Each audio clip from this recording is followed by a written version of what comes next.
You know, Volvos may be built to outlast their owners, but even they eventually come to the end of their useful life. New legislation combined with an increase in the value of waste metal means that anyone with an old or an abandoned car that needs to be scrapped can easily find a firm who would dispose of it for free. We decided to check out what happens after you've made that call. All locations be lay-by, side of the road, housing estate, multi-storey car parks even.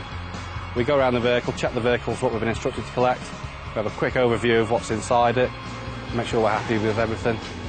On a collect and destroy instruction, the vehicle is brought in and basically there's no way back for that vehicle. You're not going to see the vehicle on the road again, the owner's not going to have the vehicle back. But is there an environmentally friendly end in sight? Well, there is. The good news is that car dismantling has gone green, and Mark and John Schofield have been champions of the cause for quite a while. Well, a lot of people think recycling is a new thing because of the green issues now. You see it on TV all the time, but you know, we've been recycling for 35 years here.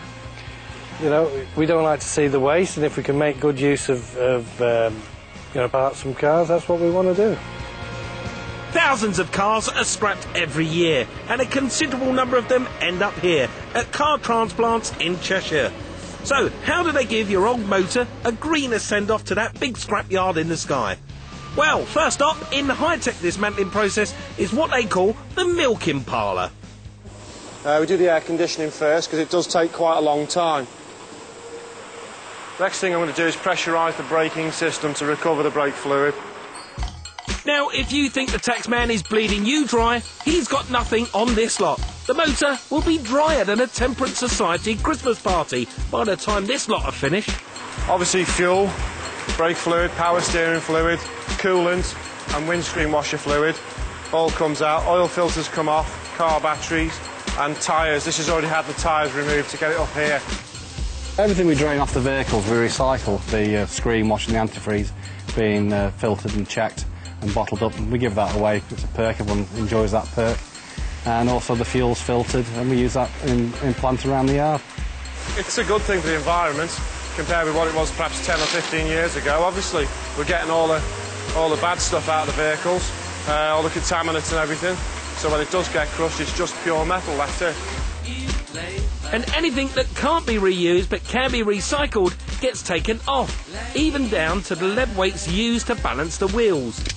We get a lot of wood in vehicles, linings for lorries, you know, vans, boards on lorries, general wood waste in vehicles, and we use all that wood now to heat the workshops in the winter. We try and use everything that comes in through the gates as an end product. And another bright idea these two are championing is also a first for UK motorists, and could make a huge difference to your carbon footprint. Along with a major insurance company, they're about to launch a green motorist policy, and this is how it will work. If you needed to make a claim under your green policy, you would be offered one of these recycled parts. It'll cut down on manufacturing, packaging, freighting, and you'll be doing your bit for the environment.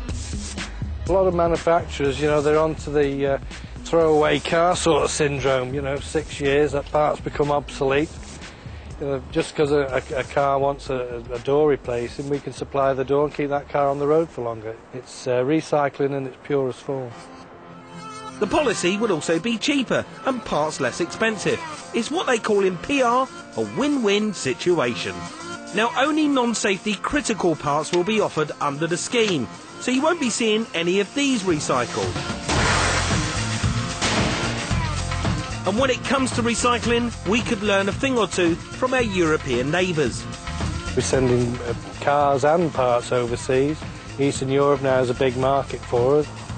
Another regular shipments of tyres to Poland and Eastern Bloc. You know, somebody somewhere has got a use for it somewhere in the world. It's what we used to do years ago, but it doesn't seem to happen so much in the country. But you know, basically the parts are there. We just need to find more outlets for them in this country. So there's a challenge. If we want to be greener motorists, then the ball's in our court. When your policy's up for renewal, maybe it's time to take a leaf out of John and Mark's book and ask your insurer if they're offering a greener alternative. Recycling is very much in the blood. You know, we've been in business for 35 years, and you know, you don't have to be told to recycle your cans and bottles at home. You know, you tend to do it anyway. It's naturally in your blood. We like the challenge. Both of us like the challenge. Every day's interesting. We don't know what's going to do from day to day. You know, as they say around here, make a silk purse out of a sow's ear, you know, and that's what we have to do every day.